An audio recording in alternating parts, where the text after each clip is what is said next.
الحمد لله رب العالمين، والصلاة والسلام على أشرف الأنبياء والمرسلين نبينا محمد وعلى آله وصحبه أجمعين. أما بعد، دخوك پیغمبر صلى الله عليه وسلم سیرت منگ بیانو او دا باغی کی تقریبا دیارلسم بیان دے. په آخرنی بیان کې او په درس کې موږ دا خبره بیانوله چې مشرکینو اول دا کوشش وکړو چې رسول الله سلام ته نفسي اذیت ورکو او ډېرې طریقې هغوی استعمال کړې چې هغه ما تفصیلا ذکر کړې، خو چې کله په دغې باندې کار ونه شو نو بیا یې شروع وکړه په ظلم باندې او په تکلیف بدني چې بیا مسلمانانو ته رسول الله سلام ته بدني تکلیف رسو. دا خبره ما بیان کړې وه چې رسول صلی الله علیه وسلم دا غنه د مشرکان لږ په دې په ډډه کېدو چې هغه یو خو د غټ خاندان سره تعلق ساتي، بل الله سبحانه وتعالی هغه له یو عزت ورکړی و. درېیمه دا چې ترې ورسره ولاړو ابو طالب، د هغې باوجود هم هغوی ښه رسول سلم ته تکلیفونه رسولي وو چې هغه ما بعض پکې ذکر کړی و. ځکه چې مسلمانانو ته تکلیفونه، رسول سلم ته تکلیفونه، دا یو دومره اوږد باب د اوږده موضوع ده، بله دا چې انسان ته ښه درد او تکلیف رسوي. خو بعضو ته پکې موږ اشاره کړې وه. نو صحابه کرام تنګول د هغوی ته څه غټ کار نه ښکاره کېدو، خصوصا په هغو کې چې کم کمزوري وو، نسب کې کمزوري وو، قوم کې کمزوري وو، ملګري ورسره نه وو، مال ورسره نه وو. په هغې کې موږ د یو څو کسانو مثال ذکر کړی و، لکه بلال رضی الله عنه او دغه شان عمار ابن یاسر رضی الله عنه چې د هغه پلار یاسر هغه موجلی شوی و، د هغه مور سمیه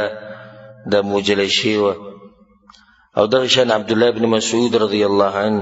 هغه ته چې کوم تکلیفونه رسېدلي. یو څو مثالونه او به نور هم ذکر کو د الله سبحانه وتعالی په توفیق سره. یو په دغه خلکو کې و سعد ابن ابي وقاص رضی الله عنه. سعد ابن ابي وقاص رضی الله عنه د ده سیرت یو ناشنا سیرت دی، او دا په هغه لسو کسانو کې دی چې رسول صلی الله علیه وسلم د دنیا کې د جنت زیری ورکړی. عشره مبشرو کې یو دا دی سعد ابن ابي وقاص رضی الله عنه. په د ده واقعه هغه داسې ده، هغه پخپله وایي چې زه یو داسې انسان وم چې د مور سره به ما ډېر ښه کول. فلما اسلمتو، کله چې ما اسلام قبول کو نو دې مور راته وایي چې ما هذا الدين الذي اراك قد احدثت، دا کوم دین دی چې تا نوی راوویستو. نو ګوره دې کې یو اهمه فایده نن سبا هم داسې ویله کېږي، وایي دا کوم دین دی چې تاسو نوی راوویستو، دا کومې خبرې دي چې تاسو یې کوئ. وایي دوی نوي مسلې بیانوي. یو سړی خبره وکړي په هغې باندې دلیل وښیي د الله د قرآن نه او یا د رسول الله صلی الله علیه وسلم د فرمان نه، دا نوی دین شو. دا اوس سره پاسه 1400 کاله مخکینۍ خبرې او دوی وایي دا څه دی؟ وایي دا نوی دین دی. نوی به هله وایي چې کله ما ویلی وی چې دا مسله زه داسې ویم. قرآن او حدیث ته مه ګوره، صحابه کرامو ته مه ګوره، تابعینو ته مه ګوره، خو زه وایم چې دا مسله به داسې کوو. دا اوس نوی دین دی، نوي مسلې جوړې شوې. خو چې یو سړی مسله بیان کړي او بیا وایي الله وایي، پیغمبر وایي، صحابه کرام وایي، امامان وایي، تابعین وایي، وایي دا نوی دین دی. نوی خو دغه دین دی کوم چې د قرآن او حدیث په مقابله کې نوی دین خو دا دی، دا نوی دین دی. او نوی دین خو هغه دی چې یو جماعت جوړ شي 100 کاله 1.5 کاله مخکې دی وایي زمونږ مسلې زړې دي او ستاسو دا نوي یې. دویمه خبره د عباس وایي دا خبرې موږ چاته نه دي اورېدلې، دا کمې چې تا وکړې او تاسو یې کوئ دا موږ نه دي اورېدلي. ته وایې چې دا چېرته امام بخاري دی ده نه دي اورېدلي جنبه یې تا نه دي اورېدلي دا ستا جهالت و دا ستا جهل و. ته څه دومره غټ مولا خو نه یې او نه در سره علم شتي چې دا خبره ته کوې چې ما نه دي اورېدلي. نو ته به اوس عالم ته د دې ګناه کوې بلکې د عالم خو تندی ښکل که چې داسې مسئلې ته بیانه کړې تا ته نه وه معلومه. که چېرته یو حق پرست یو متبحر عالم دا خبرو کې چې هغه ښه تکړه عالم چېرې دا مسئلې نه وي دي اوس د دې خبرې بیا هم څه نه څه وزن شتي ځکه چې قرآن او حدیث یې کتلي. خو چې اوس عام سړی غریب د څه نه خبر نه خپله دنیا کې نښتې او مزدوریانې کوي او پیسې ګټي صرف دغه خبرې او بیا دی عالم ته ووایي تا چې راکوې مسئلې بیان کړې دا خو موږ نه دي اورېدلي. دا چې نه دي اورېدلي ګناه ستا ده چې دې نه دي اورېدلي ګناه ستا د هغه مولا ده چې هغه ته د حق نه دی بیان کړی. نو دا دوه اهمې نقطې یادې ساته. یو تا ته به لازم خلک دا وایي چې تا نوې مسلې شروع کړې نو دا خبره مخکې هم شوې ده. نو سعد بن ابي وقاص رضی الله عنه ته اولنۍ خبره مور ده وکړه زویه ما هذا الدین الذي اراك قد احدث دا نوی دین دې راوړی چې دا ته څه ګډوډو کې نښتې ستا پلار به دا خبرې کولې ستا نیکه دا وي ستا ترونو دا خبرې کړي ستا خاندان والا ته خو درون سړی د غټ خاندان سړی ته دا قیسې کوې اوس. او سعد بن ابي وقاص رضی الله عنه په هغه ځوانانو کې دی چې د دې یو ناشنا سیرت پروت دی او تاریخ داسې انسانان ډېر لږ لیدلي لکه څنګه چې صحابه کرام دي او د دې سیرت ما د الله په توفیق سره تفصیلا بیان کړی دی ځان له هغه واورئ د سعد بن ابي وقاص رضی الله عنه سیرت دلته موږ هغه تفصیل نه شو تللی. دویمه نقطه دا شو یو خو دغه شو چې نوی دین دې راوړو. دویمه نقطه دا واضحه شوه چې دا کومې مسلې چې ته بیانې دا ما نه دي اورېدلي د هغې جواب وشو. تا نه دي اورېدلي مطلب خو دا نه چې زما مسله غلطه ده. مسله به هله غلطه دی یو سړي چې کله د هغه سره په مسله باندې دلیل نه وي چې دلیل وي بس خبره ختمه شوه. ندور مع الحق حيث دار وندور مع الدليل حيث دار. دا یو نن قانون زده کوي چې موږ د دلیل سره تاویږو را تاویږو که هر طرف ته تاو شو. دا ښکلې خبره او لنډه خبره د ډېرو خبرو حاصل دی. موږ د دلیل سره تاویږو چې کوم ځای ته تاو شو موږ د حق سره تاویږو چې کوم طرف ته تاو شو. دې ته پکې نه ګورو چې دا حق خو پلانې وایي دی خو زموږ د جماعت سړی نه دی د پلانې مولوي صاحب دی خو زموږ ملګری نه دی د پلانې خو زموږ دشمن دی د پلانې خو پنجابی دی او د پلانې خو عربی دی او د پلانې انګریز دی دا قیسې نشته. حق چې څوک بیانوي موږ یې منو او دلیل چې د چا د خبرې یي بس د خبره مضبوطه. نو سعد بن ابي وقاص رضی الله عنه ته مور وویله تاسو څه کارونه شروع کړي سعد روغ رمټ هلک وي خراب شي. نو بس بیا ورته دا ووایي چې یا به خپل دین پرېږدې او یا به زه خوراک او څښاک نه کوم تر دې چې زه به مړه شم. نو بیا به ته بدنام شي خلک به ورته وایي چې دا هغه سړی دی چې مور یې خپله وژلې ده ستا دپاره به بدنامي جوړه شي چې دا هغه سړی دی چې مور یې وژلې ده. نو خلک به بیا وایي چې دا قاتل دی د مور. نو هغه ورته وایي مورو خبره داسې ده چې دا کوم کارونه چې ته دا مه کوه زه درته خپله خبره کومه چې زه دا دین نه پرېږدم. زما دغه صفا خبره بیا ورته په صحیح مسلم کې هم دا روایت شته چې د مورې قسم وخوړو چې زه به د هغه وخته پورې تا سره خبرې نه کوم چې څو پورې ته واپس د خپل دین ته نه یې راوړېدلی او نه به خوراک او څښاک کو او ته دا وایې چې ته د مور پلار سره ښه کوې. آیا ستا دین تا ته دا خبره ښایي؟ ګوره داسې سبحان الله دا سیرت کې ناشنا فواید دي چې کله سړی بیانوي بالکل هغه خپل حالت ته چې سړی وګوري چې نن سبا زموږ په معاشره کې زموږ په قوم او ملک کې چې کله څوک حق بیانوي هغه سره څه خبرې کوي دقه شان مخکې شي داسې نوې طریقه نه ده. ته دا وایې چې ته د مور پلار سره ښه کوې تا ته یې دا خو ولیدي. نو اولنۍ شپه تېره شوه بیا دویمه شپه تېره شوه درېیمه شپه تېره شوه هغې نه څه خوړو نه یې څه څښل او بعضې روایتونو کې داسې هم راځي چې نور به راوخوتو نور ته به کېناست په بد حال شو بېهوشه شو. نو د هغې یو بل زوی چې د هغه نوم عمر بن ابي وقاص هغه پاڅېدو نو د مور له اوبه ورکړې چې کله د بېهوشۍ نه په هوش کې راله نو خیرې شروع کړې دې زوی ته. هغه ورته ووایي مورو ستا خو یوه ساه ده که نه که سل ساګانې دي او یوه وځي نو د دین زه نشم پرېښودی په دې کې زه د چا سره څه ګزاره نشم کولی دی مسلمان په دین کې چا سره ګزاره نه کېږي که پلار دی که مور ده که خور ده که رور که ښځه که قام قبیله ملک جبه هر څه دي وروره په دین کې چا سره ګزاره نه کېږي دا اعلان د مسلمان دی اوس څه مطلب دی ودو لو تدهنو فیدهنون دا خبره ما مخکې بیانه کړې اے پیغمبره الله پیغمبر ته اے پیغمبر دوی غواړي که ته لږه نرمي وکړي دوی درسره هم کوي نرمي مطلب څه چې لږ دین پرېږدي او هغه داسې چې یو کال هغه ورته څه ووایي ته زموږ د بوتانو بندګي کوه موږ به یو کال ستا د دې رب بندګي کوو خو رسول صلی الله علیه وسلم هغه اوچت انسان او د دې امت هغه قائد هغه چېرته چا سره په دې باندې سمجوته کولی شي په دې باندې هغه صلح د چا سره کولی شي چې زه به لږ دین پرېږدم خیر دی نه ښکلي اخلاق په داود کې استعمالول دا جدا موضوع ده اوس یو سړی ته وایي چې خلک ستا مطلب دی چې مور پلار سره غلط اخلاق استعمالونه نه ما دا ویلي دي او نه دا چا ویلي دي او نه دا د سعد رضان طریقه وه ښکلي اخلاق جدا مسله ده دین پرېښوده د چا دپاره دا جدا موضوع ده پلار سره ورانې وه پلاره ښه قدر دې کوم زما په دې سړي او زما لپاره تاج یې د اسمان ستوری نور یې سپومۍ یې ټوله دنیا یې خو دین نشم پرېښودی خفه نه شي مور ته هم دغه شان قوم ته هم دغه شان ملک ته هم دغه شان دشمن ته هم دغه شان یار او دوست ته هم دغه شان الله سبحانه وتعالی آیتونه نازل کړو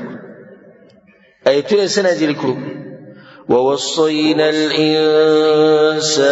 بوالديه حسنا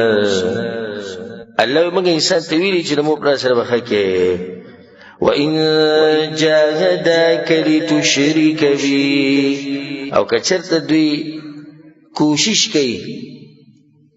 د دې چې تا ته د شرک امر وکړي او تا غلط دین ته راړې لکه څنګه چې د سعد دا مور لګیا ده فلا تطعهما په دې ځای کې وله خبره نه ماني او دا یو فایدې ده ساتئ چې د مور پلار خبره به د الله په نافرماني کې نه منلی کېږي اگر که هغوی په دې باندې خفه کېږي بعض وایي مور څنګه خفه کړم پلار څنګه خفه کړم نو بیا صحیح ده یا به الله ناراضه کېږي یا به مور پلار ناراضه کېږي یو خو به کېږي که نه چې یو سړی اوس وایي زه الله ناراضه کوم والعیاذ بالله مور پلار دې خوشحاله شي بعض مور پلار وایي ګیره لرې که بعض مور پلار وایي ښځې سره ظلم زیاتی کوه بعض مور پلار وایي دا تاسې دینداري شروع کړې د دې علماو سره کښېنې او د دې نیکانو خلکو سره سوان هلکې ځان یې بوډا جوړ کړی بعض څه وایي بعض څه وایي نو بعض بچي ته وایي ټي وي راوړه بعض بچي ته وایي ډیش ولګوه بعض بچي ته وایي واده دی ډمې وله راوله بعض بچي ته وایي واده دی نو سندرې پکې ولګوه ټیپ پکې ولګوه چې موږ پکې بیا سندرې ورو نو بعض وایي دا راوړه دغه راوړه حرام شي نو ته یادې په دې ټولو خبرو کې به مور پلار ته ښه صفا ووایې چې تاسو زما مشران زما هر څه خو دې کې راسره مرسته نشم کولی ولې ځکه چې زموږ په زړونو کې د الله سره چې کوم محبت دی دا د مخلوقاتو سره د محبت نه ډېر اوچت دی دې زده که نه ده یوازې به خبره کار نه کېږي دا به ثابتې څنګه چې یو ځای کې د الله خبره راشي او د مخلوق راشي اوس به ستا پته لګي چې ته د الله سره محبت ډېر کې که د مخلوق سره کې الله سره محبت ډېر کې که د مور پلار سره کې الله سره محبت ډېر کې که د ښځې سره کې الله سره محبت ډېر کې که د قوم او د ملک او د علاقې او د ژبې سره کې وصاحبهما فی الدنیا معروفا او په دنیا کې به ورسره ښه کې که ستا د مور پلار کافران ومي که دا مشرکاني که دا بدعتیاني که دا بېدینی که دا هر څه ښه به ورسره کې خبره به ورسره په نرمۍ کې او بلکې ښکلی مثال څوک دی ابراهیم علیه السلام دغه واقع ما تفصیلا مخکې ذکر کړی چې څنګه هغه خپل پلار سره په نرمۍ خپل پلار ورته وجنم دی مړکوم دی زما د مخې نه ورک شي او سره بیا هم په نرمۍ خبرې کولې نو دا د سعد رضا واقع ده د درې تکلیف میلاو شو خو اوس د بعضو صحابه کرامو ته ډېر تکلیف نشي میلاوېدی ولې ځکه چې قوم یې مضبوط دي او ما دا خبره په اوله کې ذکر کړی چې په هغه وخت کې د دې قوم دپاره تعصب دا ډېر زیات دا خو به اسلام دا خبره ختمه کړه نو هلته به داسې کېدو چې یو سړی به لګیا حق به یې بیانو دین به یې بیانو بل سړي به پرې ګزار وکړي یا بل سړي به ورته بدې ردې ووایي نو د ده کوم قوم والا چې دي او د ده چې کوم خاندان دی هغه د ده سره مرسته کوي ودرېږي دې لپاره نه چې خبره حقه ده خو د دې لپاره چې دا سړی زموږ سړی دی دی زموږ ملګری. بیا واقعه ده مصعب بن عمیر رضی الله عنه. مصعب بن عمیر رضی الله عنه داسې ځوان او داسې ځوان چې په مکه کې چا داسې ځوان نه ولیدلی چې هغه دومره په نعمتونو کې پروت وي، اوچت انسان، او داسې ځوان چې کله به دی تېرېدو د مکې په کوڅو کې نو د نور ځوانانو به ورته کتو او هغه ته به پسخېدو، او مور پلار نازبین زوی و،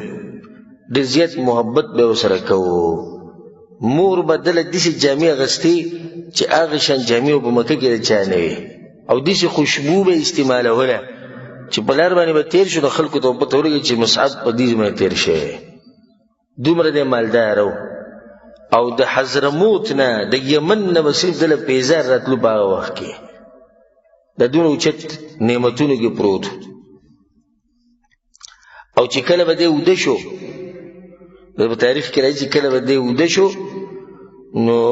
چې د خوب به راپاڅېد نو د سر ته به له د مور او د پلار او د خپلوانو قیمتي قیمتي خوراک یې ښودی و. وایي دی بغیر د خوراک نه اوده شوی، چې راپاڅي بیا به دی په خوراک پسې ګرځي نو تنګ به شي، نو دومره هم نه تنګوي، دومره ولم تکلیف نه ورکوي، نو خوراک به سر ته پروت. کله چې هغه ته پته ولګېده چې رسول صلی الله علیه وسلم دا خبرې کوي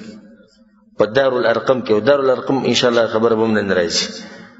دا یو خاص ځای و، رسول صلی الله علیه وسلم به پکې د ملګرو سره پټ پټ ملاوېدو، مشورې به یې کولې. د ارقم په کور کې دی هلته ورغی، په رسول صلی الله علیه وسلم باندې ایمان راوړو، اسلام یې قبول کړو، او بیا چې راووتو نو اسلام یې پټ ساتو د مور د یېرې نه، د قوم د یېرې نه. نو دی به توره تو وخت په وخت د رسول سره پټ ملاقاتونه کول. نو عثمان بن طلحه یو پیر دی ولیدو چې دی لګیا دی مونځ کوي، په منځ یې ولیدو. او په وخت کې صحابه کرامو پټ پټ مونځونه کول، چې د بکندو کې، چې د سجي کې به د غره په لمن کې سجي کې به پټ پټ ولاړو ځان له مونځونه کول. نو دی ولیدو په منځ باندې، فاخبر امه وقومه، نو وی د مور ته خبر وکړه، قوم ته وکړه، وی هغه خو نه خراب شي. نو بس دی قوم دی وتړو تر دې چې دی بیا پټ ووتو حبشې ته هجرت وکړو. انشاءالله د حبشې د هجرت ته مسله به نن راځي که وخت و. اولنی هجرت چې کله حبشې ته کېدو نو یو پکې څوک و؟ مصعب بن عمیر دی پکې و. سعد بن ابي وقاص رضی الله عنه وی ما دی لیدلی په هغه وخت کې کله چې په ده باندې دا سختې تېرېدې او قوم د ده نه خوراک بند کړی او د ده نه مال اخیسته او د ده نه هر څه اخیسته. وی دومره سختې په ده باندې تېرې شوې وې چې د ده د جسم به داسې پټ غورځو لکه د مار هغه پټ چې پټ غورځوي، د مار د سرمن دی کنه دا دې پټ غورځوي، دغه شان به د ده د سرمن نه د پټونه ولیدو. دا هغه کس دی چې قیمتي عطر به استعمالول، دا هغه کس دی چې قیمتي کپړې قیمتي لباس دا د سره و. او رسول صلی الله علیه وسلم چې به کله دی رایت کو مصعب نو دا به وی ما په مکه کې د ده په شان ښایسته هلک نه ولیدلی، او د ده په شان په نعمتونو کې ډوب انسان ما دی نه ولیدلی. کمزوری شو، بدن یې خراب شو، رنګ یې تک تور شو، خو بیا یې دا وکړه چې دین یې واغستو او خپله دنیا یې خرڅه کړه. داغی انسانان دی چې رب العالمین سوئی من المؤمنین رجال صدقوا ما عاهدوا الله علیه. اللہ با مؤمنانو سڑو کی سڑی دی اغلوز جی کم اللہ سره کړه غیر رښتینی کړه. نو دا خلق دی. مصعب رضی اللہ عنه اغه نعمتونه پرېښودو، اخیسته لباس او خیسته عطر او خوراک او عزت هر څه پرېښود. بیا په احد کې دی شهید شو. انشاءالله دا به زه تفصیل به هلته کومه، احد سیرت چې کله بیا زه بیانوم. د احد په جنګ کې دی شهید شو، نو بیا دومره څه نه و چې د ده جسم پې پټ کړی یو کپړه وه، هغه به له په سر واچوله خپې به ښکاره شو، په خپو به واچوله سر به ښکاره شو. رسول صلی الله علیه وسلم چې ورته وکتو په ژړا شو، وایي دغه هلک ته ما په مکه کې د په شان هلک نه ولیدلی وی. دا ځوانان وګورئ، داسې ګورئ د هغه کسانو خبر نه کوم چې 40 کاله عمر او 50 او شپېته و، دا بلکل نوي ځوانان دي. ګورئ سعد بن ابي وقاص رضی الله عنه دا وړوکی ځوان و، او دا مصعب رضی الله عنه دا ځوان هلک و. ځوانانو ته موږ بار بار دا خبره کوو، د غوږونه کولاو کوي دې خبرو ته.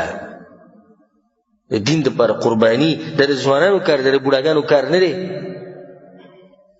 بوډا غریب خو طاقت ختم شوی، زور ختم شوی، جبه پسه شوي، دماغ کمزوري شوي، مالتې بچو نوسو کړوسو هغو تې اغستی، دا سره څه پاتې؟ په دین باندې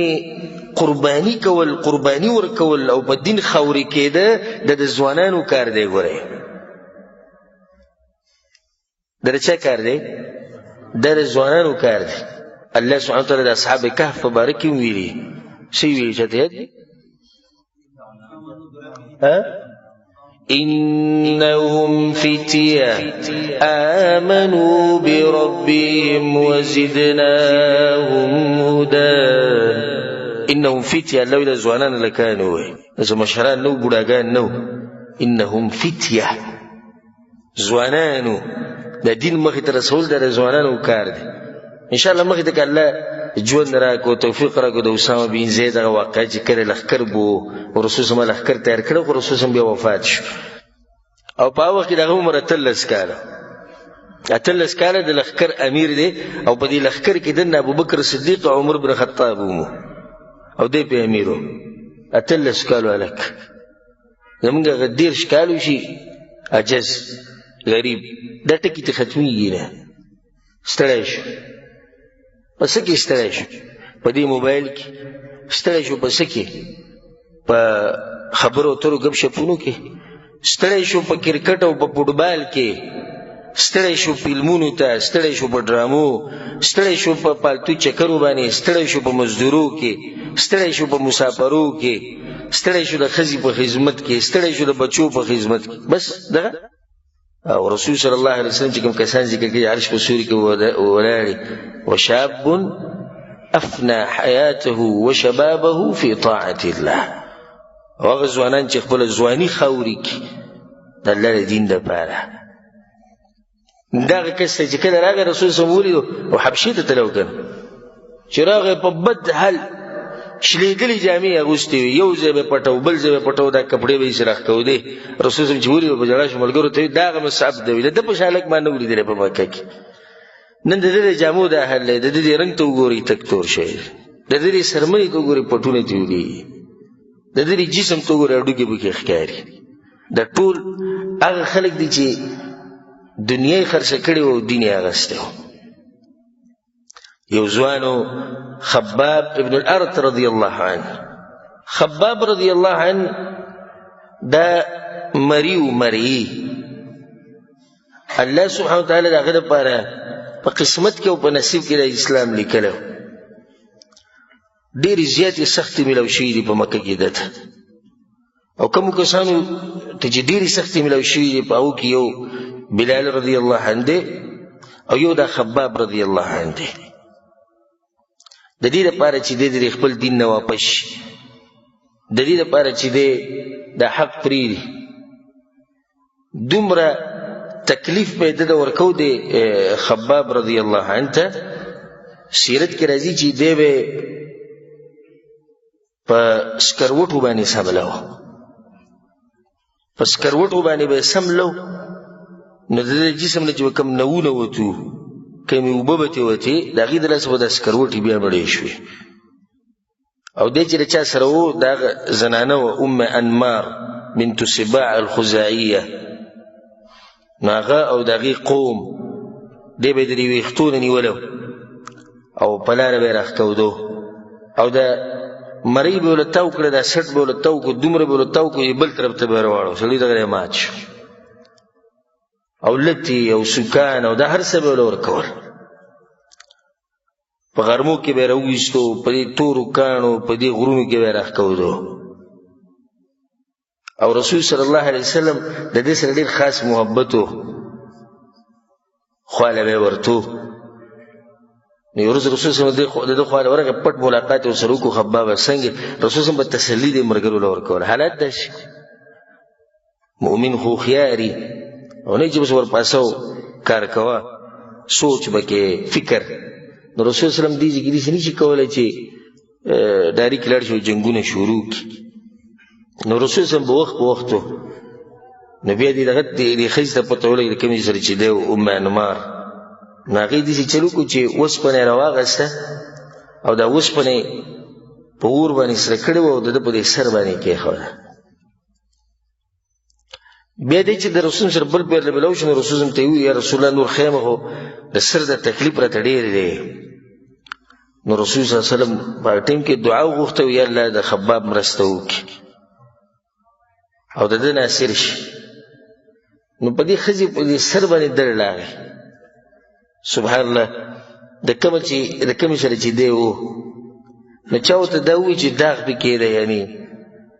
اوسپنه ګرمه که هغه پې کېده د دې سره به ښه شي. نو د خباب ته یې وویل ته داسې کار وکړه. نو خباب بیا اوسپنه ګرمه کړه او د هغې به دې سر یې کېښوده. الله سبحانه وتعالی څنګه بدل اخلي او الله سبحانه وتعالی څنګه مرسته کوي د مؤمنانو سره. په ده باندې یو پیر ده سخته ډېره زیاته شوه نو د رسول صلی سره ناست او رسول صلی وسلم په ځان باندې څادر اچولی او د کعبې په دې سوري کې ناست او څه ناشنا منظر به و چې دا سختي دي او دا ملګري به راتلو د رسول صلی خوا ته وخت په وخت ښه رسول صلی به ښکاره عبادت کو یا نه هېرېدو بل هغه ته چا څه نه شول د هغې ما ډېر اسباب مخکې ذکر کړو خو دا ملګري به د هغه سره وخت په وخت میلاوېدو. نو رسول صلی ته وی یا رسول الله ته د الله نه دعا ولې نه غواړې ته زموږ دپاره مرسته ولې نه غواړې دعاګانې وکړه چې دا سخته کومه شي ته ګورې نه موږ په کومه سخته کې یو. نو رسول صلی وسلم کېناستو او مخ یې تک سور شو د غوسې نه ورته یې وویل خبابه ستاسو نه مخکې چې کوم خلک تېره شوي دي دومره سخته په هغو باندې تېره شوې ده چې په قبر کې به یې ښخ کو او دا سر به یې ښکارېدو د بدن بعضې څه به یې ښکارېده بیا به بشاره راوړه په منځ به یې دوه ټوکړې کو. ستاسو نه مخکې چې کوم خلک تېر شوي د اوسپنو په منګزو باندې د هغوی نه به غوښه منګزوله خلکو د غوښه به دې ټوله لاړه هډوکې به صرف پاتې شو او په الله راته وایي قسم خورمه خباب وایي دا خبره یې ساته دا دین به الله ګوټ ګوټ ته رسوي او داسې وخت به راځي چې یو سړی به د صنعا ښار نه روانېږي حضرموت ته به ځي او دومره امن او امان به چې صرف او صرف به د الله نه یېرېږي بس دا دین به خوري. لکه څنګه چې رسول په نورو حدیثونو کې هم دا خبره کړې مشرق او مغرب ته به وایي الله رسوي او رسولی الله سبحانه وتعالی دا دین ګوټ ګوټ ته دا خو اوس موږ کمزوري شو زموږ د کمزورتیا د لاسه چې دی نه دین هغه نشر او اشاعت هغه شان نه کیږي او دا خبره ساتي چې دین نه کمزوری کیږي خو موږ کمزوري شو. دین خو هغه دین دی هغه حق دی خو اوس موږ صرف زموږ دین څه دی خو دغه پنځه وخته لمونځ کوو هغه هم چې کله وکړو کله ونه کړو نو چې دغه زموږ حالات یو نور په ډوډۍ پسې او په خېټه پسې او په شهوت پسې منډې وو نو څه به موږ د دین مرسته وکړو. دغه شان یو کس د هغه نوم افلح او هغه د بنو عبدالدار سره غلام و مریو هغه مسلمان شوی سیرت کې راځي چې د به د خپه کې به یې پړی واچو په خپه کې او بیا به د مکې په د غرونو کې راښکودو. دغه شان د صحابه کرامو سره به دا چل کو چې د غوا سرمن یا د اوښ په دې سرمنه کې به بند کو د سرمن به دې چپ چپ پرې تاو کړه او بیا به غرمو ته کېښودو یا به ورته د اوسپنو د زغرې واچولې درنې درنې او لاندې به ترې د کپړې ویستې وي هغه شان به غرمو ته کېنولي وو. دا ټولې سختۍ په دې مسلمانانو باندې تېرېدې او ما تاسو دا خبره په اوله کې وکړه که موږ دغه تفصیل لاړ شو نو دا یو ډېر اوږد لیسټ دی په دې کې ډېر نومونه دي خو دا ټولې قربانیانې چې کومې دې خلکو ورکړي دي هغه د دین دپاره زموږ چې نن سبا د دین سره دومره شوق او نشتي او جذبه هم نشتي او د دین داسې بې قدره شوی د ډېرو خلکو ته نو د هغې وجه دا دی چې د دین موږ ته په میراث کې پاتې شوی یعنې سعودي عرب ته چې راشي او دوبۍ ته او انګریزانو ملکونو ته لاړ شي یو ریال یو ډالر وګټي د هغې اوس دومره قدر یې والله چې مړ یې کا خو دا ریال ته نشي اخیستی وروسته کې سخته پسې تېره کړي او دا دین دی صرف تا ته به دغه وایي دعاګانې غواړئ چې زموږ دپاره دغه د دعاګانو درخواستونه به کوي او ناست به صرف دغه دین د دعا کوي جماعت نور هیڅ قرباني نشته بدني مالی هیڅ قرباني نشته دین لپاره رسول صلی الله علیه وسلم چې د سختي تیری کړی د ټولې د چا لپاره زموږ لپاره کنه چې حق مونږ ته راورسي نو بیا دلته دا فائدہ اول د رسول صلی الله علیه وسلم په باره کې چې رسول صلی الله علیه وسلم د سختي تیری کړی زموږ لپاره تیری کړی چې دین مونږ ته واضح شي نو به ته څنګه وای چې کله د رسول صلی الله علیه وسلم حدیث راشي ته زموږ په مذهب کې شته او کې نشته د انصاف شو او دا د خو په بدلو کې ښه کول شو الله بقرآن کې سوي هل جزاء الإحسان إلا الإحسان الله د خو په بدلو کې خلک ښه کوي د خو بدله خي نو رسول سم تاسو سره خو کړو د سختي تیری کړی قسم سختي او مخې تر رواني د خو ګره ابتدا ده د موجب قصه ختمه شو دا خو ابتدا ده رسول سم باندې سختي ختميږي چې کله یو لسم کال د هجری راشي کنه او د دې دنیا نه رخصت شي نو په دغه ورځ سختي ختمه شي او ځکه راځي ان شاء الله په واقع کې چې کله فاطمه رضی الله عنها جړل او پلار ته ناست او هغه باندې ځن کدنو نو رسول الله ته لور جاړم د نن بعد بس په پلار باندې سختي نه د دې سختو د سیرت ته ختم شي خو نه د خو شروع شو دا تاسو وینئ چې د پیغمبر صلی الله علیه وسلم سورې سختي نور تیری کړی دا خو ابتدا معمولی دي د ټولې دې لپاره چې حق مونږ ته ورسي دین مونږ ته ورسي په بدله کې ستا مذهب جدا زما مذهب جدا په بدله کې ستا مولوی سی وي او زما مولوی سی نه وي په بدله کې زمونږ جماعت زنده باد او تاسو جماعت مرداباد په بدله کې موږ د پلاني امام شه پلاری او بل یې پلاني امام شه پلاری د امام اعظم محمد صلی الله علیه وسلم پلار باندې وسوک شي د طریقه به څنګه رانی شو مضبوطه په بدله کې داو شو چې باز گمراه مولیان پیدا شوی دي وی حدیثونه زنی دي ګمانی دي شکی دي د سیله د دې چې رسول الله خو کړو سختي تیر تر دې ورسې نن ته هغه خبرې چې هغه دومره په مشکلاتو موږ تر رسول دي هغه ته نن شکی کړي هغه ته نن ګمانی کړي کمی خبرې چې به دومره سخته موږ ته رسیدلې دومره تکلیفونه ولا غوي تیر کړي هغه خبرې نن وې د رسول الله حدیثونو اختلافات پیدا کوي نن هغه اختلافات جوړي هغه خبرې چې موږ ته دومره په مشکلاتو رسیدلې نن وی حدیثونو باندې هر سړی مو نه پوهیږي دا خبرې پرې دی وي دوی به پیغمبر ته کم مخ باندې مخامخ کیږي په عرض محشر کې او به چې دعا غواړي یا الله بس د حوض کوثر وبرته نصیب کړي طریقه ولا نه منمه داغه په طریقې عبادت نه کومه زما مذهب جدا دی زما مولا جدا دی زما کتاب جدا دی خو د حوض کوثر وبد دي سړي نس کما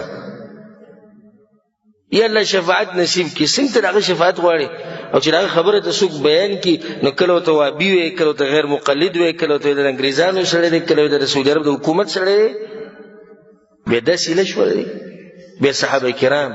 د څومره سختي تیری کړي دا وګوره ابتدا د بار وایم ګوره مخکې به ویني په جهادونو کې دوی څومره وجلې کیږي څومره به شهیدان کیږي څومره ښځې به کونډې کیږي څومره ماشومان به یتیمانان کیږي دا به روان سیرت کې تاسو اورئ دي صحابه کرام په چې به سړی لګي شو خبرې کوي لکه د شیعاګانو د روافضو او بعض نام نهاد مولیان چې هغه لګي دي صحابه کرامو شان کمی او به خبرې کوي دا د خو بدله نو پکار دا چې دی پیغمبر صلی الله علیه وسلم دومره سختي تیر کړی دین موږ ته رسول چې د دین موږ د سینې سره جوخ ولګو او دا وایو چې په دې باندې زموږ هر څه قربان دي درشه صحابه کرامو سره محبت دا وی بلار باندې تک دې څه کوي کنه وکوي یو خبره د فائدې لپاره یاد ساتي د مکی دور چې څومره د دیار لسکاله دې ته کې سره په جوړ نظر باندې ګوري نو ټول تربیت ته یعنی رسول سم تربیت کوي تربیت او تربیت کې چې مخې ته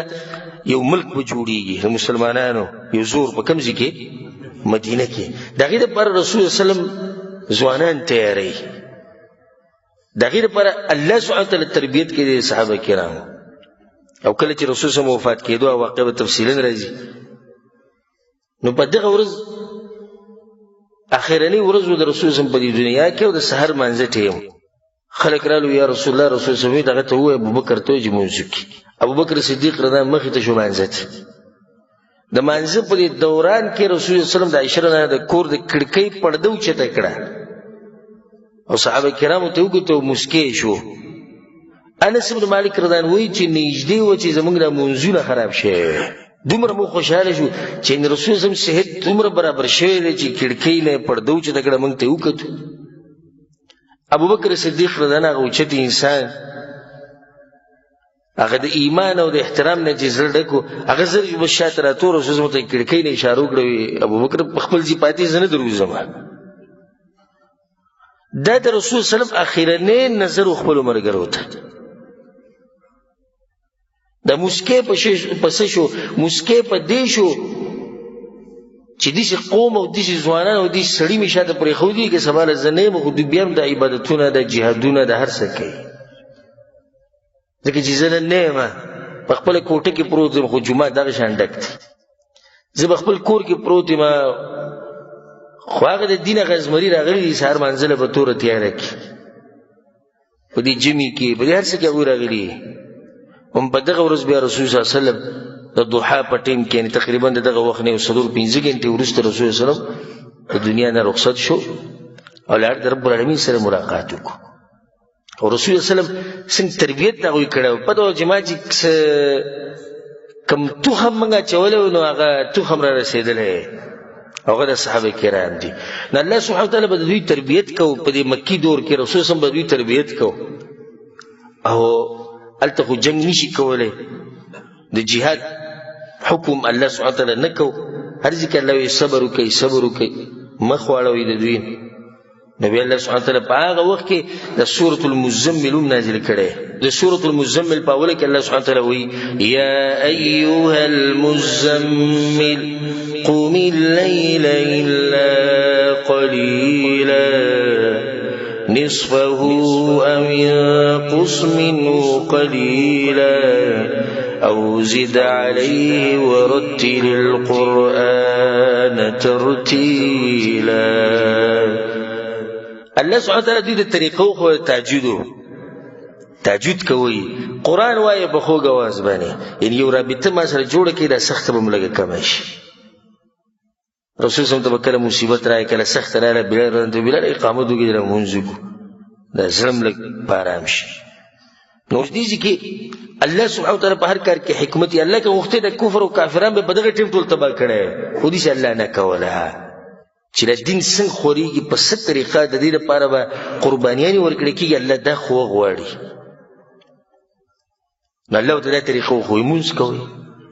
د تهجد په اول کې ګوره لازم به څه شو منسوخ شو او دا مسله موږ د حدیثونو درس کوو پای کې موږ تفصیلا ذکر کړی په دغه آیتونو کې د سورۃ المزمل آیتونه چې مخې ته لاړ شي الله سبحانه وتعالى باغی کوي واذكر اسم ربك وتبتل إليه تبتيلا دا الله نوم یادوي ډېر دا الله ذکر ډېر کوي د ذکر سره زړه مطمئن کی هر قسم سخت روانه غزله بدی مطمئن شي وتبتل إليه تبتيلا رب المشرق والمغرب لا إله إلا هو رب د مشرق او رب د مغرب دی اشاره دې ته چې د مشرق او مغرب د الله سره د ازمکه اور څه بتا سول درکې خو صبر کوي دا سره دي مشرکان سره خو نه دي چې دوی بچای دا خبره ختمه شو رب المشرق والمغرب د هر څه بتا اوسه ملایوي نبی او الله سوي فاتخذه وکیلا هغه وکیل وګرځي کارسازي وګرځي بابا نه اعتماد ساتي واصبر على ما يقولون او دوی چې سوي هغه صبر کوي ځکه چې دا وخت د صبر دی وهجرهم هجرا جميلا او د دوی نه په خطر طریقه باندې ډډه وکي دا احکام نازلې دوی په مکه کې ډډه وکي ځان دې ساتي خپل دعوت چلوي صبر کوي ځان دې ساتي خو دعوت بګوره ودرېږي نه دعوت برواني د قربانیانې وکي اولنی زنانه چې د اسلام لپاره قربان شوی دغه څوک ده سمیه رضی الله عنها زنانه شروعات کړی وره ابو بکر صدیق رضی په دغه وخت کې دا چل کو کله چې په مکه کې د ظلم ډیرو نو د غلامان مریان وینځي د به غستی او د به بیا آزادولي دومره غټ کار به دغه کو ابو بکر صدیق رضی الله عنه الله سبحانه وتعالی سره ملاقات جنت الفردوس کې وکي دا غینه بیا مسله د دار الارقم بیانو کور د ارقم حکمت دا او د حکمت طریقم دا ده چې په دې حالاتو کې رسول صلی الله علیه وسلم د مشرکانو سره جنگ ونه کی او بل چې دغه سره ښکارا میلاوم نشي دغه به مشکلات خډيري نو تقریبا سلور کاله د رسول صلی الله علیه وسلم نبوت چې سلور کاله وشو د سلور کالو پورې د رسول صلی الله علیه وسلم د ملګرو سره پټ پټ میلاوېدو کله په یو ځای کې کله په بل ځای کې نو کله به دې شو چې د مشرکان به پیرالو اچانک نو بس په دغه ځای کې به جنگ وخته او یو پیر دغه څنګه جنگ وخته رسول صلی الله علیه وسلم دغه سره ولاړو د سعد ابن ابي وقاص رضی الله عنه سره او په دې کې مشرکان رالو نو گزارونه شروع کړو نو سعد بن ابي وقاص رضی الله عنه مشرک له گزار ورکو اولنې وینا چې د اسلام لپاره چاته یې کړی ده هغه سعد بن ابي وقاص رضی الله عنه اولنې انسان د اسلام په تاریخ کې چې د کافر وینه توې کړی ده د اسلام لپاره هغه څوک دی هغه سعد بن ابي وقاص رضی الله عنه نبی رسول صلی الله علیه وسلم او کتو دې ته په دې خبره کې سوچ کو چې یو خاص ځای ټاکل غواړي الته به زه د ملګرو سره پټ پټ ملاقاتونه کوم نو یو ځای غوره کو چې هغې ته ویل کېږي دار الارقم ابن ابي الارقم المخزومي د ارقم ابن ابي الارقم المخزومي چې مخزوم قبیلې سره تعلق سره بنو مخزوم قبیلې سره دغه کور رسول سم غوړه کو استابه کور کې ملاقاتونه کو او د دین یو مرکز دی د دین اولنې مرکز چې هغه جوړ شوی د چا کور دی هغه د ارقم کور دی او دې ته ویل کېږي دار الارقم اده د صفا مروه چې صفا په دې غره باندې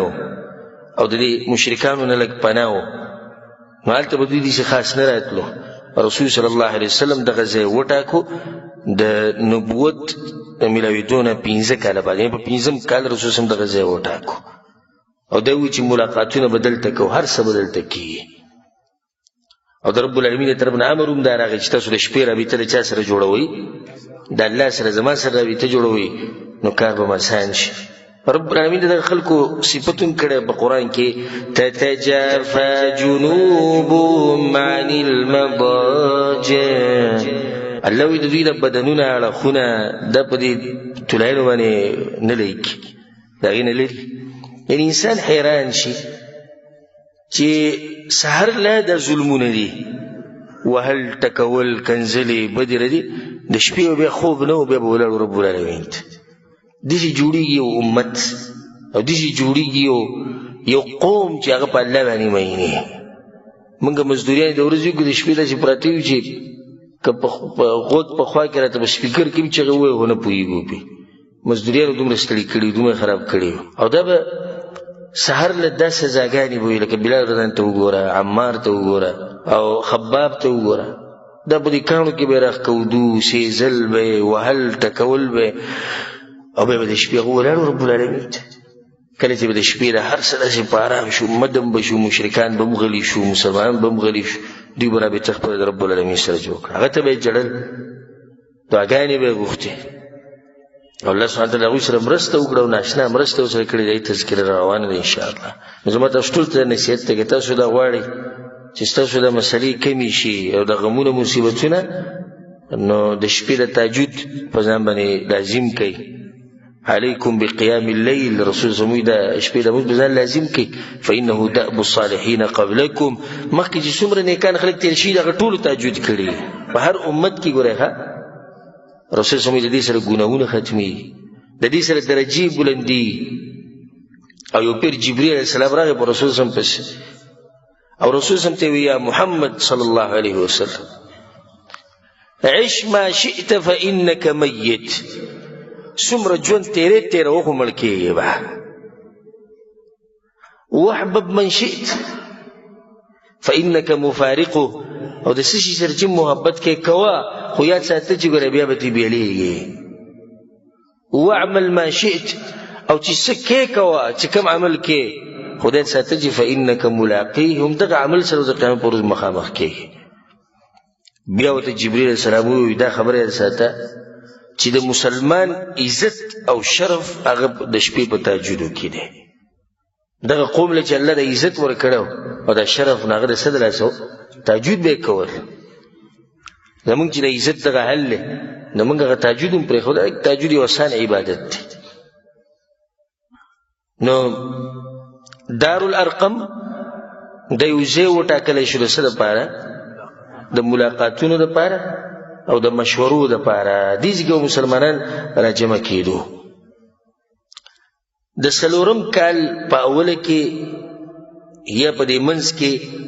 د بدني تکلیفونه چې کوم مسلمانانو ته ملاوېدو دا شروع شو خو کمزوري رو رو زیاتېدو د 5 کال په دې منځ کې دومره زیات شو چې مسلمانان حیران شو چې موږ اوس د دې سختونه به ځان څنګه بچ کوو الله سبحانه وتعالی سورة الکهف نازل کو د الله په هر کار کې حکمت سبحان الله سړی چې په دې ټیم کې سورة کهف ته څه ضرورت دی 3 واقعې دي په سورة کهف کې اصحاب الکهف ذو القرنین خضر او موسی علیهم السلام دا به کشتي کنه په دې صورت کې د 3 واقعې صورت اوس نازلېږي ولې نازلېږي اولنۍ خبره اصحاب کهف واقعه ده الله اشاره وکړه چې تاسو ګوره هجرت هم کولی شئ لکه څنګه چې چا کړی دی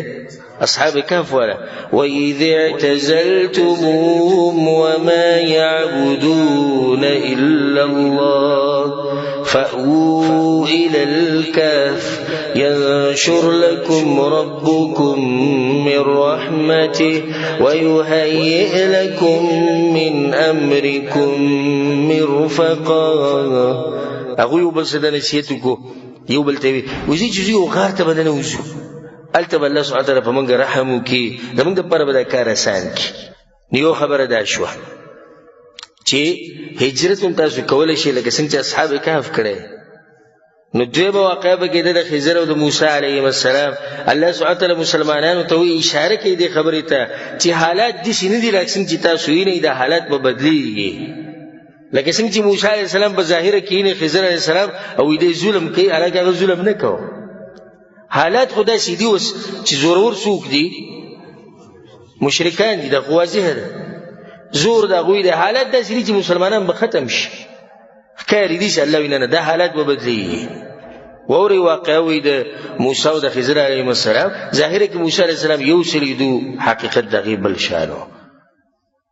نو درېمه واقعه به کې د ذوالقرنین ده الله سبحانه تعالی دا یو باچا و چې د ځمکې باچایي وله موږ ورکړې وه اشاره ده دې طرف ته ای مسلمانانو صبر کوئ ذوالقرنین نه ما باچایي ورکړې تاسو له هم د دې ځمکې د باچایي زه درکومه په دې صورت کې دا 3 خبرې او دې طرف ته اشاره وشوه بیا سورة الزمر نازل شو سورة الزمر کې دا آیتم نازل شو الله سبحانه وتعالى سوي للذين احسنوا في هذه الدنيا حسنه څوک چې په دې دنیا کې ښه کوي عبادتونه کوي نو هغوی له به هم زه نیکیانې ورکوم زه به ورسره ښه معامله کوم الله وایي خو دغه آیت کې الله مخکې سوی وارض الله واسعه او ځمکه د الله څه ده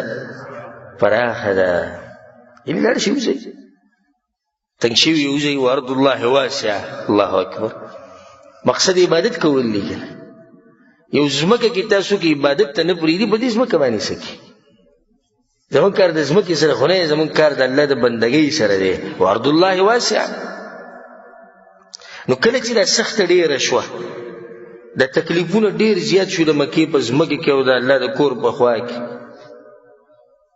نو هغو ته پته ولګېده چې د کافرانو اراده ده د دوی د دعوت بالکل ختمول او مسلمانان ختمول نو زړه کې دا تپوس راغی چې څه به کېږي که دا لږ مسلمانان ختم شو څه به کېږي چې کله دا وړوکی ټولګی ختم شي نو ټوله ذمهواري د چا په اوږو راله د رسول صلی په اوږو باندې الله دې سره زموږ ملاقات په جنت الفردوس کې وکړي. یعنی انسان سوچ کې شي چې خپل هغه ته دومره مصیبتونه او تکلیفونه دي، بیا د امت غم دی. نو بیا دا غم هم رسول صلی الله علیه وسلم ته پیدا شو چې دا د شمار یو څو صحابه کرام دي، ملګري دي، زنانه دي او سړي دي او ماشومان دي، که دا ختم شو مخکې به څه کېږي؟ که دا دعوت په دې ځای ودرېد دا مخکې امت ته خبر رسول غواړي. او الله ورته ویلي دي وما ارسلناک الا رحمة للعالمین. ای پیغمبر ته ګوره ما ټولو خلکو ته لېږلی، صرف قریش ته مې نه لېږلی. زموري خډيري چې ټول خلکو ته، پیریانو ته او انسانانو ته، اوس دوی ته دعوت څنګه ورسو؟ او حالات دا دي ورځ ته ورځ سختې ډېرېږي. دا خبره ساتي چې الله ته ښه اسانه و چې د خپل حبیبي ته بچ کړی وی، وکه نه وه دې مشرکان نه بچ کړی وی، دا مؤمنان به بچ کړی وی په کلمه د کن. انما امره اذا اراد شيئا يقول له کن فیکون. داسې به شوی وی، یو معجزه به یې راښکاره کړی وی. خو دا د الله سبحانه وتعالی طریقه نه ده، د الله سبحانه وتعالی طریقه دا نه ده. ښیي د انسانانو ته چې تاسو به محنت کوئ، تاسو به کوشش کوئ، تاسو به دین دپاره سختي تېروئ. رسول صلی الله علیه وسلم سوچ شروع کو، سوچ یې شروع کو. هلته د جنګ خبره که زړه کې راځي، الله ورته ویلي واعرض عن المشرکین، پیغمبره مخ واړوه، جنګ خبرې به نه کړي. نو بیا دا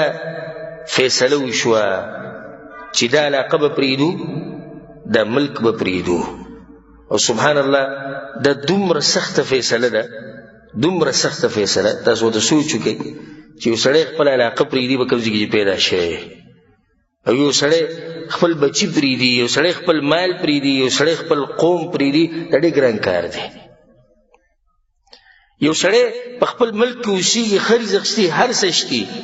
او دی به اوس یو داسې ملک ته ځي چې هلته دی خلک نه پېژني، داسې ځي ته به ځي چې هلته د ده د رزق پته نه لګي چې څنګه به رزق ګټي. یو ناشنا ځي ته به ځي د الله د دین دپاره. نو تاسو سوچ وکړئ چې دا کار اسان دی که ګران دی؟ ډېر ګران کار دی. موږ خو زموږ تجربې خو شوي دي په دې مسله کې. څنګه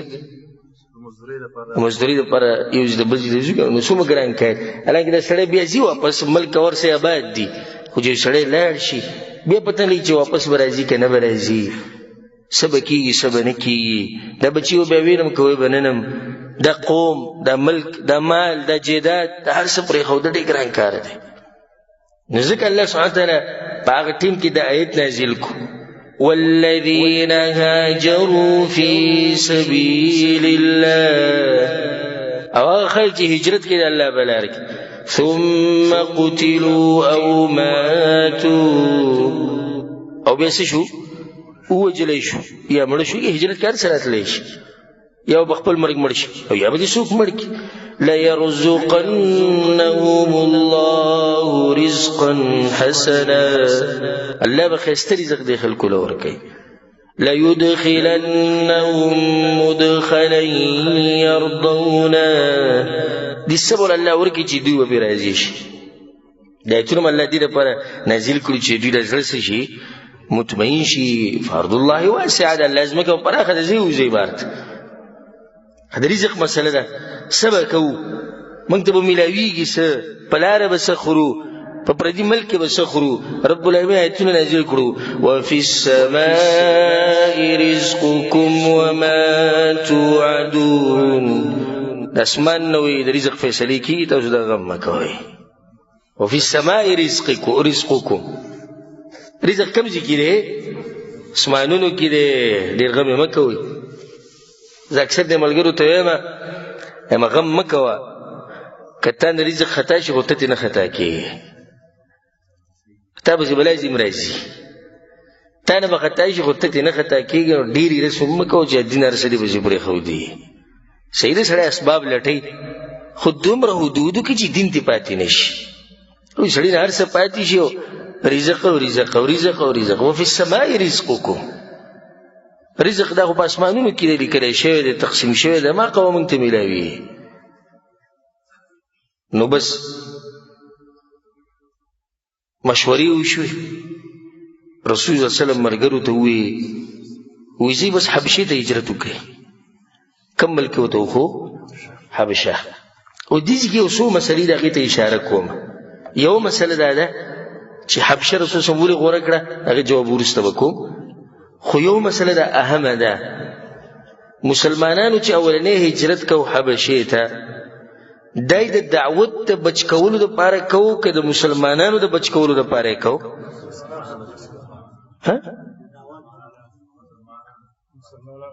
مسلمانانو بچ کولو دپاره، یعنې خپل ځان غم ورسره و د دعوت دپاره. دغه ازمریان او دغه هغه نه دي زموږ په شان چې خپل ځان غم ورسره دی. اوس غم د دعوت دی. مثلا چې دا څنګه، زه درته دا خبره په یو څو نقاطو کې واضحه کوم. اولنۍ خبره، کومو کسانو چې هجرت کړی دی د نبوت په 5م کال یې کړی دی، د رجب په میاشت کې کړی دی، او دا ټول کسان چې کومو دا 12 سړي او 4 ښځې وې، نو دا څو شو ټول؟ 14. او د دوی مشر عثمان بن عفان رضی الله عنه.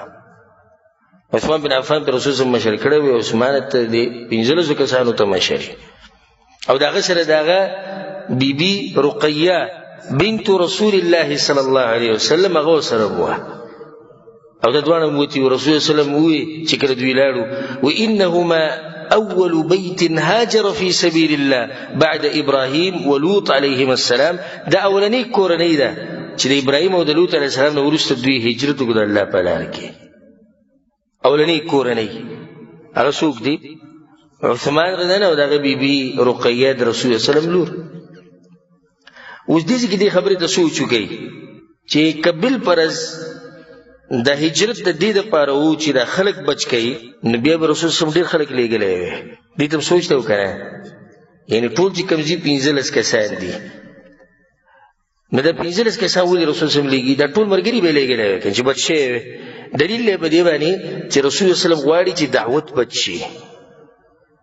مؤمنانو به الله حفاظت کوي. اگر که دا یو وجه کېدی شي، خو غټه وجه نه ده. غټه وجه هغه څه ده؟ د دعوت حفاظت. خبر دې ته ګورئ چې رسول الله صلی الله علیه وسلم چې کوم کسان لېږلي دي په دې ټولګي کې، نه هغه ټول د قریش نه دي، او په قریش کې په غټو غټو خلکو کې دي. سوال په زړه کې دا راځي، که د رسول صلی الله علیه وسلم مطلب دا وی چې خلک بچ کولی، نو بیا خو به د کمزوري لېږلی وی. داسې ده که نه ده؟ نو رسول صلی الله علیه وسلم دا خلک سره لېږي، د دوی سره خو قوم شته، د دوی سره مالونه شته، هر څه شته، دوی ولې ځي؟ وجه د هغې دا ده چې کله دا غټ خلک هلته لاړ شي، نو دوی به هلته اثر کوي، د دوی خبره اثر کوي. او دا واضحه ده چې د زورور سړي خبره اثر کوي، د کمزوري سړي خبره اثر نه کوي. بله پکې دا وجه هم ده چې کله دوی هلته ورسي او نجاشي باچا هغه دوی ویني، دا به چې دا غټ مخوریز خلک زما خواله راغلي،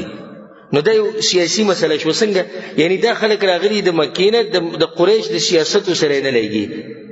زموږ خواله راغلي. که دا دغه تللی وی دا کمزوري، نو هغه به ویلی چې دا خو کمزوري دي، غلامان دي، د خپلو مشرانو نه راتښتېدلي دي، واپس یې ولېږئ. نو دوی یو پناه هلته واغسته.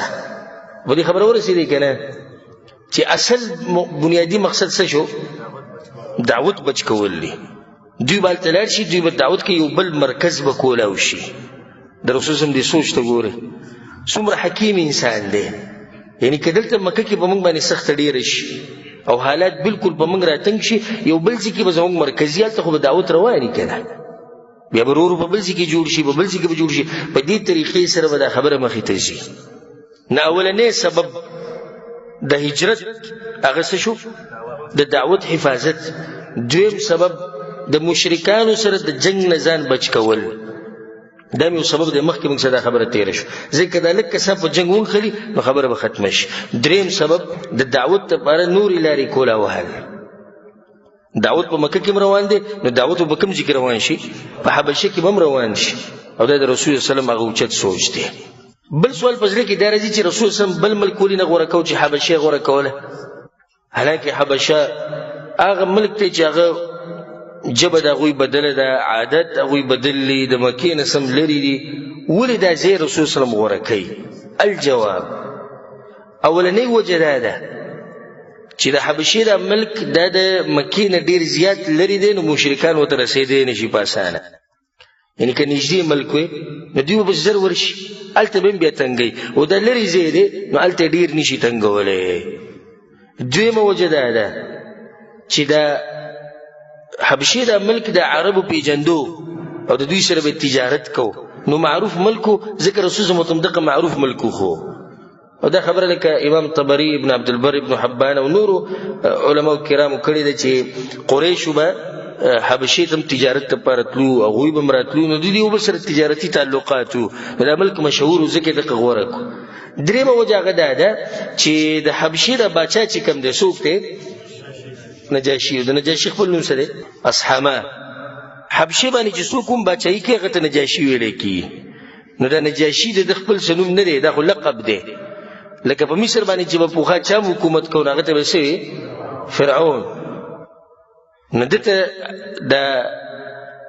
حبشې باندې د باچایي کړې ده، نو دته نجاشي ویلی کېږي. نو د خپل نوم څه دی؟ هغه اصحمه دی. دا اصحمه مشهور و چې دا یو عادل باچا دی او انصاف والا کس دی. نو رسول صلی الله علیه وسلم ځکه دغه ځای غوره کړو، او دی ورته ووایي لو خرجتم الى ارض الحبشه،